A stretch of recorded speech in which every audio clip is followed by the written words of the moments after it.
स्वागत है दोस्तों आप सभी का अपने YouTube चैनल द गिनज एकेडमी पे। और आज मैं लेकर के आया हूँ मूविंग चार्ज एंड मैग्नेटिज्म पे लेक्चर नंबर 2, जिसमें हम देखने वाले हैं बायो-सेवर्ट लॉ। ठीक है, और बायो-सेवर्ट लॉ के एप्लीकेशन को देखेंगे और उसके न्यूमेरिकल को। तो शुरुआत करते हैं। जैसे बायो-सेवर्ट लॉ है, Biot-Savart law magnetic field intensity को डिफाइन करता है।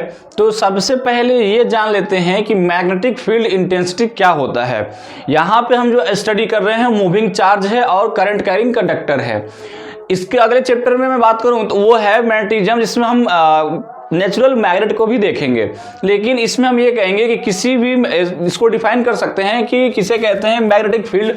तो किसी मैग्नेट या मूविंग चार्ज या करंट कैरिंग कंडक्टर के स्पेस में अराउंड आपको क्या चेक करना है, इंटेंसिटी चेक करना है। तो वहां पे किसी भी मैग्नेटिक मटेरियल को लेके जाने पे यदि वहां पे मैग्नेटिक इफेक्ट, अट्रैक्शन और रिपल्सन फील होता है तो हम कह सकते हैं कि इंटेंसिटी उसकी उतनी है, और कितना तेजी से अट्रैक्ट होता है वो उसकी इंटेंसिटी होगी।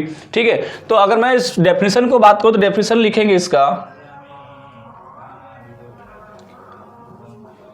यह है space around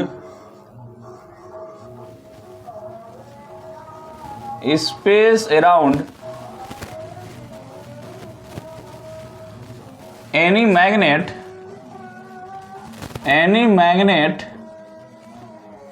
space around any magnet और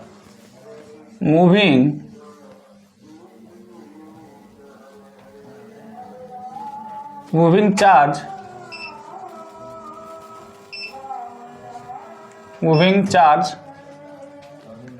और current carrying conductor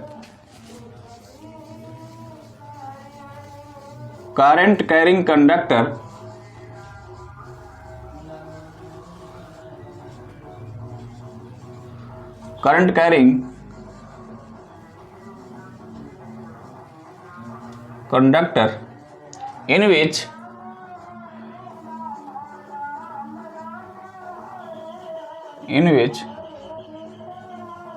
magnetic effect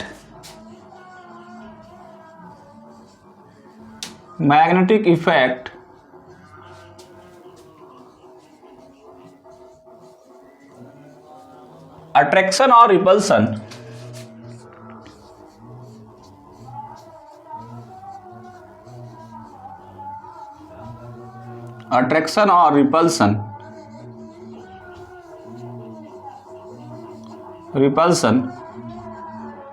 can be experienced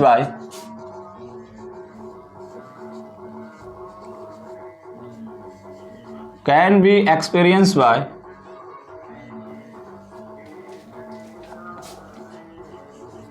any magnetic material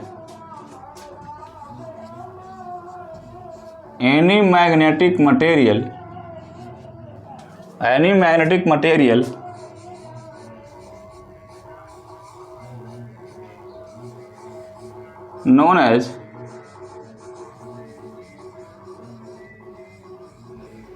magnetic field intensity। Magnetic field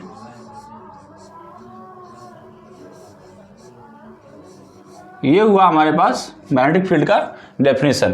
किसी भी मैग्नेट के चारों ओर या किसी भी मूविंग चार्ज के चारों ओर का वह अराउंड वह स्पेस जिसमें हम किसी मैग्नेटिक मटेरियल के द्वारा उसके इफेक्ट, अट्रैक्शन और रिपल्सन को एक्सपीरियंस कर सकते हैं, वो हमारा फील्ड कहलाता है। जो कि मैग्नेट है तो मैग्नेटिक फील्ड कहलाएगा। ठीक है, अब बात करते हैं कि ये क्वांटिटी कैसी है। तो ये जो क्वांटिटी है वो है वेक्टर क्वांटिटी। कैसी क्वांटिटी है ये? जो नेचर है इसका वो क्या है? Vector quantity. तो यहां बस हम याद पढ़ लेते हैं, ये वेक्टर क्वांटिटी है। वेक्टर क्वांटिटी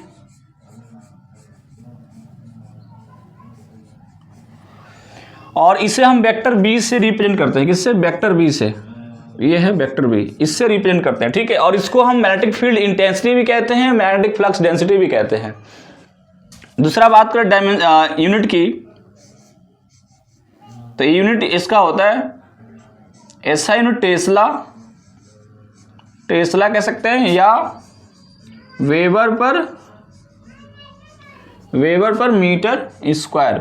वेबर फ्लक्स का यूनिट होता है, जो हम आगे नेक्स्ट चैप्टर में देखेंगे ईएमआई में, इलेक्ट्रोमैग्नेटिक इंडक्शन में फ्लक्स को वहां पे देखा जाएगा। जिस तरीके से इलेक्ट्रिक फ्लक्स इज φ=E.A था, वैसे ही मैग्नेटिक फ्लक्स φ=B.A होगा। मतलब हम इलेक्ट्रिक फील्ड में जो वेक्टर E था उसको हम कंसीडर कर सकते हैं मैग्नेटिक फील्ड में वेक्टर B से, ठीक है। जिस तरीके से मतलब एनालॉजी अगर करेंगे तो जो वेक्टर E वहां पे था इलेक्ट्रोस्टैटिक्स में, वही वेक्टर भी यहां पे उस तरीके से एनालॉजी के तौर पे मैग्नेटिक फील्ड में वेक्टर B होगा, ठीक है।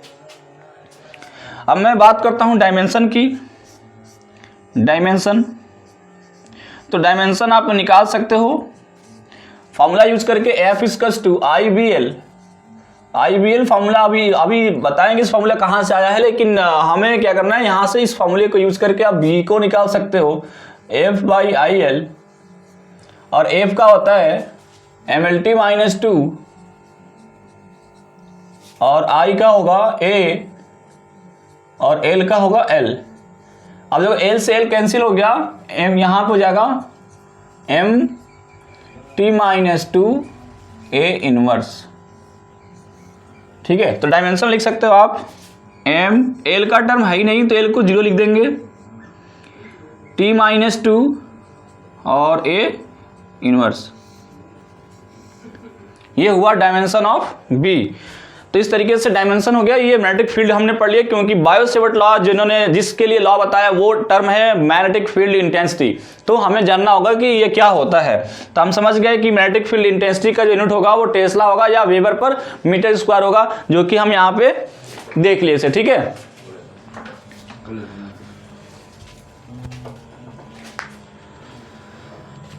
तो मैग्नेटिक फील्ड इंटेंसिटी। अब नेक्स्ट बात करेंगे, जो नेक्स्ट बायो-सेवर्ट लॉ में टर्म आता है वो है करंट एलिमेंट। क्या है?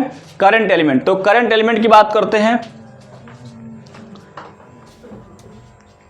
करंट एलिमेंट, तो करंट एलिमेंट क्या होता है, जैसे करंट एलिमेंट का मतलब जिस कंडक्टर में करंट फ्लो कर रहा हो, लेकिन हमें पूरे कंडक्टर से मतलब नहीं है, हमें उस कंडक्टर का स्मॉल एलिमेंट लेना है, तो स्मॉल लेंथ लेनी है, तो वो कहलाता है करंट एलिमेंट। मतलब यहां पे बोलेंगे very very small conductor, very very small conductor,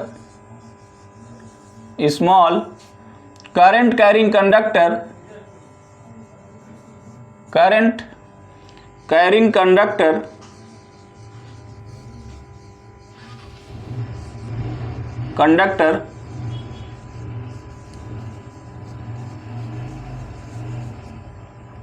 known as current element, current element।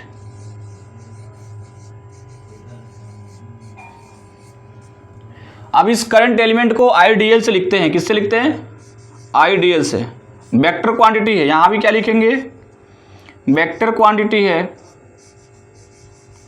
अगर करंट एलिमेंट की बात करूं तो हम क्या करेंगे, यहां से यहां तक ले ले। बहुत छोटा सेक्शन, ये जो मैं बड़ा किया हूं आपको दिखाने के लिए, सेक्शन बहुत छोटा है। अब इसी को नाम देंगे क्या? आईडीएल। ये कैसी क्वांटिटी है? तो वेक्टर क्वांटिटी है, वेक्टर क्वांटिटी। और वेक्टर क्वांटिटी का मतलब बिल्कुल in the direction of current flowing, जो डायरेक्शन होगा vector quantity.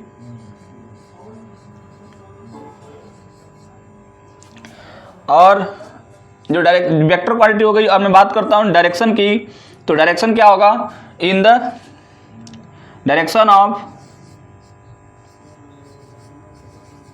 Current element, current element along the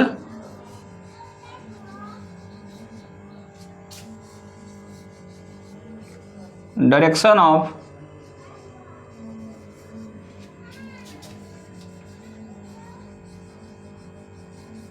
current flowing।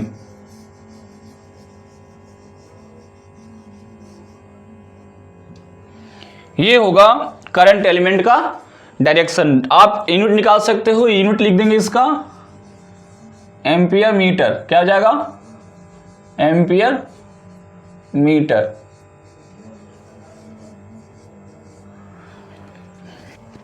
इससे पहले जो मैग्नेटिक फील्ड मैग्नेटिक फील्ड हमारे पास था, ये तो SI यूनिट टेस्ला और वेबर पर मीटर स्क्वायर होता है। अगर मैं CGS की बात करें तो CGS यूनिट होता है इसका, ये आपको जानना होगा। CGS यूनिट ये होता है टेस्ला गॉस, क्या होता है। अब मैं बात करूं 1 गॉस की, तो 1 गॉस में होता है 10⁻⁻4 टेस्ला, या जस्ट आप उल्टा कर सकते हो 1 टेस्ला इक्वल्स 10⁻4 गॉस, ठीक है। तो इस तरीके से आप करंट एलिमेंट भी चेक कर लिए और बी भी चेक कर लिए। जब ये हम दोनों टर्म पढ़ लिए तो नेक्स्ट हम जो पढ़ेंगे वो होगा हमारा बायो-सेवर्ट लॉ। अब हम बायो-सेवर्ट लॉ में जो टर्मिनोलॉजी यूज हुई है उसको हम पढ़ सकते हैं। तो एक अब आते हैं बायो-सेवर्ट लॉ पे। बायो-सेवर्ट लॉ, ठीक है। जैसे अगर मैं बात करूं ऑस्टेड की, तो ऑस्टेड ने केवल ये बताया था कि मैग्नेटिक फील्ड लाइंस या मैग्नेटिक फील्ड एग्जिस्ट करता है किसी भी कंडक्टर के क्रॉस, किसी करंट कैरिंग कंडक्टर के क्रॉस, लेकिन कितना करता है उसको उन्होंने ऑस्टेड ने नहीं बताया था। बायो-सेवर्ट लॉ ने एक स्मॉल करंट कैरिंग कंडक्टर के लिए किसी पॉइंट पे बी को फाइंड कर देते हैं, जो इनके अकॉर्डिंग जो लॉ ये कहता है, इनका लॉ ये कह रहा है कि मान लो कोई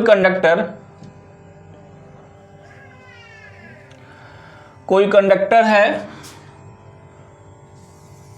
ये, ठीक है। अब इस कंडक्टर से पॉइंट पी पे हमें क्या निकालना है, मैग्नेटिक फील्ड इंटेंसिटी निकालनी है।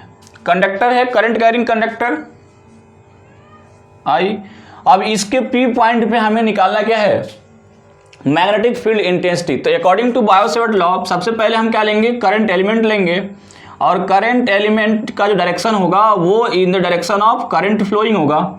अब आइडियल से उसके बाद जिस जो पॉइंट निकालना है उसको मिलाते हैं, उसका डिस्टेंस चेक करते हैं। तो ये डिस्टेंस मान लो r है, ठीक है, और इनके बीच का थीटा, किसके किसके बीच का, डीएल एलिमेंट मतलब आइडियल और जिस पॉइंट पे मैग्नेटिक फील्ड निकालनी है उसके बीच में एंगल थीटा हो। तो according to Biot Savart law magnetic field intensity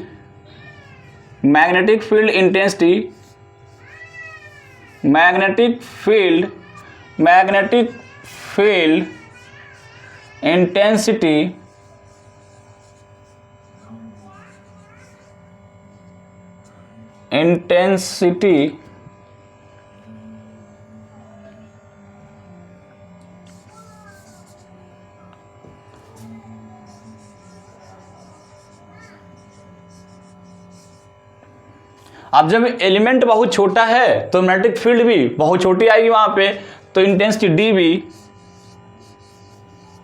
directly proportional to current, dV is directly proportional to current element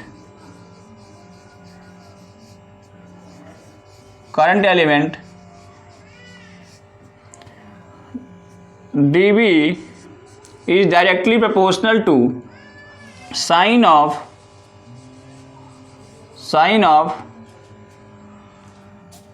angle between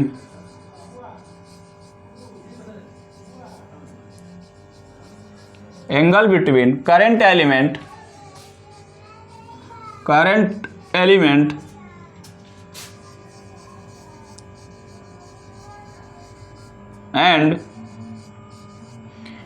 between current element and point P means जिस point पे आपको क्या निकालना है, मैग्नेटिक फील्ड इंटेंसिटी निकालनी है।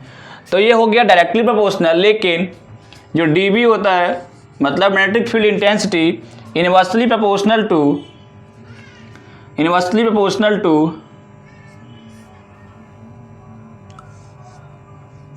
Are square. dB R square means R क्या है, R is the distance from P R is the distance of P from ideal element, ठीक है। तो अब इस स्टेटमेंट को देखें, तो ये स्टेटमेंट को जब हम क्या करेंगे, स्टेटमेंट को एक स्टेटमेंट बनाए, पूरा स्टेटमेंट को आपस में क्या करें, इंक्लूड करें पर सभी चीज को, तो आ जाएगा हमारे पास dB is directly proportional to I dl sine theta और डिवाइड बाई आर स्क्वायर। ठीक है, अगर यहाँ से प्रोपोर्शनल हटाएं तो एक प्रोपोर्शनल कांस्टेंट जुड़ेगा और यहाँ पे जो प्रोपोर्शनल कांस्टेंट जुड़ता है वो है mu naught by 4 pi I D L sine theta by R square. SI unit tesla लेंगे तो टेस्ला में आएगा या वेबर पर मीटर स्क्वायर लिख सकते हैं। अब जो कांस्टेंट टर्म जुड़ा है mu naught by 4 pi, mu naught by 4 पाई ये क्या है, प्रोपोर्शनल कांस्टेंट है जिसमें म्यू नॉट अपॉन 4 पाई को जो वैल्यू होता है ये होता है 10⁻⁻7 हेनरी पर मीटर। अगर मैं बात करूं म्यू नॉट को तो म्यू नॉट को बोलते हैं परमेबिलिटी ऑफ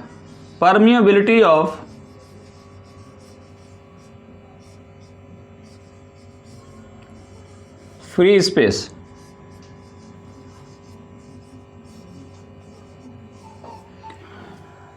जो इसका वैल्यू होता है, अगर इसका वैल्यू निकालें तो 4 pi into 10⁻⁻7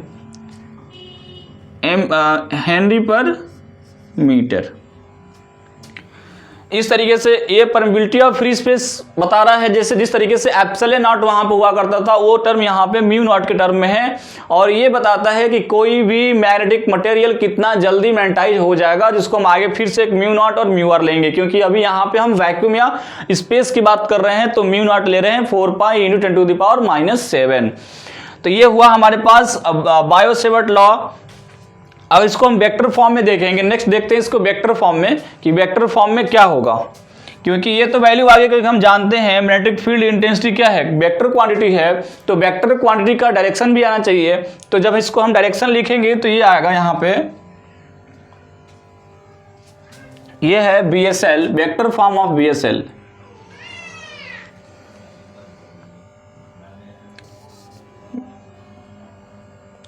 vector form of BSL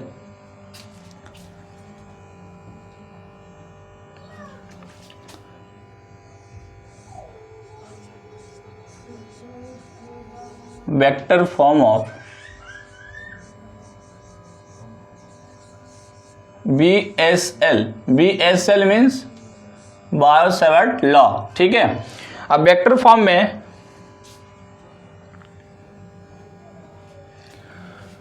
वही जो था ये लेते हैं, ये आइडियल था, यहां पे कोई पॉइंट P था, यहां से एंगल थीटा और ये था R। ठीक है, ये पॉइंट P था। तो अगर वेक्टर फॉर्म में लिखें तो इसी dv को लिख सकते हैं dv equals to mu naught by 4 pi I D L, और यहां पे हम लेंगे R साइन थीटा। क्या लेंगे, R sine theta, R sign theta और डिवाइड बाई R क्यूब कर देते हैं। मतलब दोनों में, मतलब उस वाले टर्म में जो टर्म आया था बायो-सेवर्ट लॉ में, हम ऊपर नीचे क्या कर दिए, R से मल्टीप्लाई कर दिए। आप देखते हैं ये R भी वेक्टर क्वांटिटी है और DL भी वेक्टर क्वांटिटी है,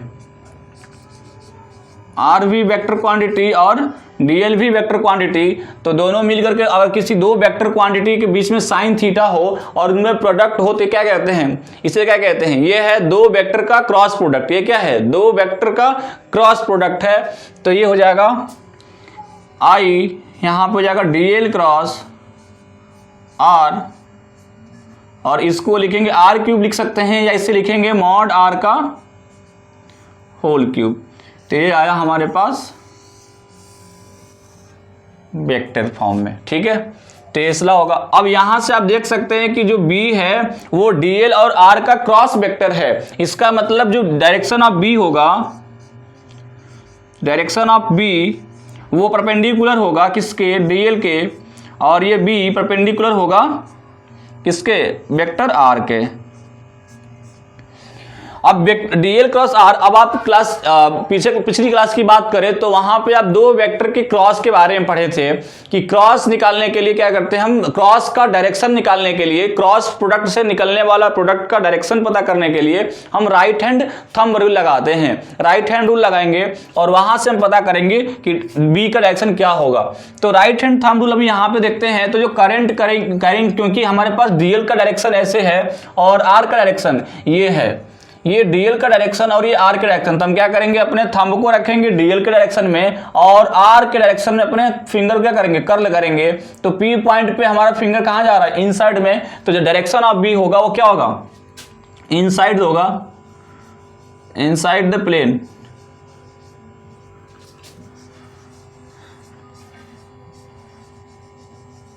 ठीक है, ये आया इनसाइड, इसको हम क्या लिखते हैं, क्रॉस लिखते हैं। अगर इनसाइड होगा तो क्या लिखेंगे, क्रॉस लिखेंगे। अगर आउटसाइड होगा, अगर इस पॉइंट पे अगर क्यू पे निकालते हैं तो क्यू पे क्या होता, क्यू पे क्या होता, हम डीएल पे रखते थंब को और आर की तरह से कर्ल करते तो क्या होता, ये आउटसाइड होता, तो यहां पे भी आउटसाइड होगा। ठीक है, नेक्स्ट डिस्कस करेंगे राइट हैंड थंब रूल क्या है, इसको डिस्कस करेंगे।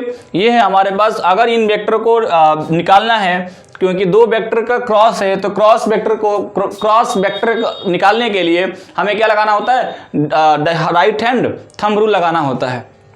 तो राइट हैंड थंब रूल लगा करके निकाल सकते हैं। और यहीं पे देखते हैं राइट हैंड थंब रूल में क्या करेंगे,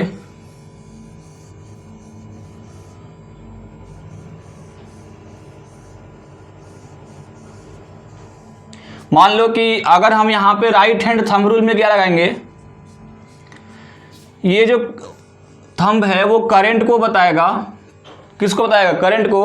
तो जो कर्लिंग फिंगर होंगी, कौन, कर्लिंग फिंगर, वो हमें बताएंगे किसका, डायरेक्शन ऑफ बी को। अभी यहीं पे इतना पता कर लेते हैं कि डायरेक्शन ऑफ बी, यदि हमारे पास कंडक्टर क्या है, स्ट्रेट कंडक्टर है, तो उसमें थंब बताएगा करंट को और कर्लिंग फिंगर वेक्टर बी को बताएंगे। ठीक है, तो ये निकालने का तरीका है। और बी इस तरीके से निकालेंगे, बी का डायरेक्शन निकालने के लिए जो कर्लिंग फिंगर होगा, जैसे मान लो मैं और एग्जांपल देखता हूं,